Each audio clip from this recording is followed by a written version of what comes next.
আর পর জগতে আপনি কি করেন? হাসানা, কল্যাণ দান করেন। ওয়াকিনা আযাবান নার, আর আপনি আমাদেরকে জাহান্নামের আগুন থেকে নাজাত দিন। কি আগুন থেকে? জাহান্নামের আগুন থেকে নাজাত দিন। আল্লাহ রাব্বুল আলামিন পৃথিবীতে আপনাকে আমাকে অগণিত নিয়ামত খাওয়াইতেছে। কি খাওয়াইতেছেন না? খাওয়াইতেছে অগণিত নিয়ামত, যে নিয়ামতের কোনো শেষ নেই। কিন্তু ওই নিয়ামত গুলি খেয়ে আমরা আল্লাহ তাআলার শুকরিয়া আদায় না করে আল্লাহ তাআলার সাথে কি করি? নাফরমানি করি। আল্লাহ তাআলার সাথে নাফরমানি করার কারণে আমার আল্লাহ বলেন, ইন্না আযাবি লাশাদীদ, বান্দারে কঠিন শাস্তি তোমাদের উপভোগ করতে হবে। এমন জাহান্নাম তোমার সামনে আছে, যে জাহান্নামে তুমি দুনিয়ায় তোমাকে নিয়ামত খাওয়াইছি, শুকরিয়া আদায় করো না। কিন্তু শুকরিয়া আদায় না করার কারণে আমি আবার কিন্তু তোমাদের জন্য একটা খাদ্য রেখে দিয়েছি। যেই খাদ্যটা হচ্ছে খাইতে মিলে ভুকের জ্বালায় জাকুম গাছের রস, গেলতে গেলে যায় না গেলা যেমন বাজে কষ, ফেলতে গেলে তেমনি বিপদ ফেলা নাহি যায়, কষ্ট ঘোড়ে গেলে পরে পেটে রাখা যায়।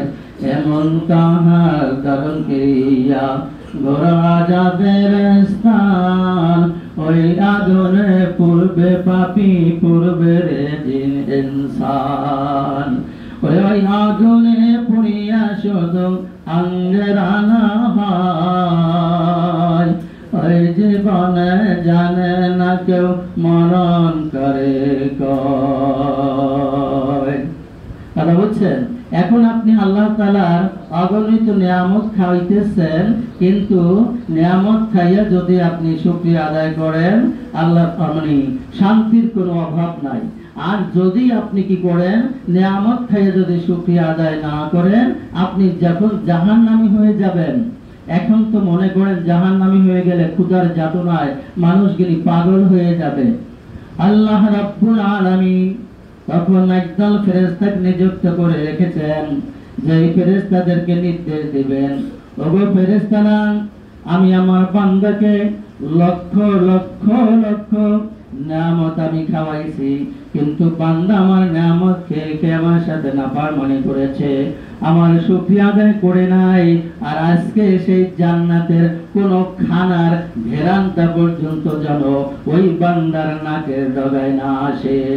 যাও যাও যাও, এদের গলার ভিতরে জিঞ্জির লাগাইয়া ওই জাহান্নামের কিনারে শেষ গাছের বাগান আছে, ওই বাগানের ভিতরে তোমরা বেঁধে রেখে আসো।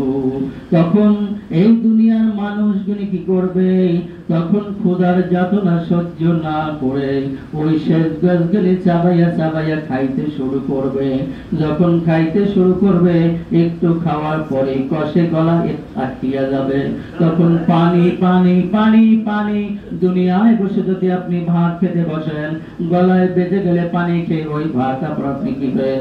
বিটা নিচে চলে যায়। কিন্তু ওই সময় পানি পানি করে চিল্লা চিল্লি শুরু করবে। তখন আল্লাহ রাব্বুল আলামিন বলবেন, ওগো বান্দা, আমি 1000 ফুট গভীর তলদেশ থেকে আমি তোমাকে স্বচ্ছ পানি খাওয়াইছি। খাওয়াইছি কিন্তু খাওয়াই নাই? 1000 ফুট গভীর তলদেশের পানি খেয়ে খেয়ে আমার সাথে নাফরমানি করেছো। আমি 30 হাত 40 হাত 50 হাত মাথার উপরে মিষ্টি পানি, ডাবের পানি আমি আল্লাহ তোমাকে খাওয়াইয়ে দেখেছি। তা খেয়ে খেয়ে তুমি আমার সাথে নাফরমানি করেছো। আর আজকে ঠান্ডা পানি তোমাদের নসিব হবে না। ফেরেশতারা, জাহান্নামের কিনারে একটা চুলা আছে, ওই চুলার ভিতরে পানি আছে, যেই পাঁচই গুণী তাপ দেওয়ার কারণে 70 ফুট পর্যন্ত পানিটা উপরে ওঠে। ওই পানিটা এনে ওই বান্দাকে খাওয়াইয়া দাও। পানি পানি করে যখন চিল্লাবে, গোস্ত সকল খাইসা পড়ে, গোস্ত সকল খাইসা পড়ে, মুখে ধরলে আনি গরম হবে যে ওই গরম পানিটা যখন ফেরেশতারা পেয়ালার ভিতরে করে বান্দার যখন সামনে নিয়ে আসবে, সামনে নিয়ে আসার সাথে সাথে এত গরম থাকবে, এত তাপ থাকবে, সেই তাপের কারণে সেই যে সামনের ফেইজে গোস্তটা দাপসাস দরাস করে পড়িয়া যাবে, কিন্তু লা ইয়ামুত, বাইরা দ্বিতীয়বার কিন্তু মৃত্যু হবে না। মরণ কয়বার? মরণ। ঠান্ডা পানকে মাবুদ গরম, এত গরম পানি দিলাম, যে গরম পানি তো আমরা পান করতে পারলাম না, তুমি আমাদেরকে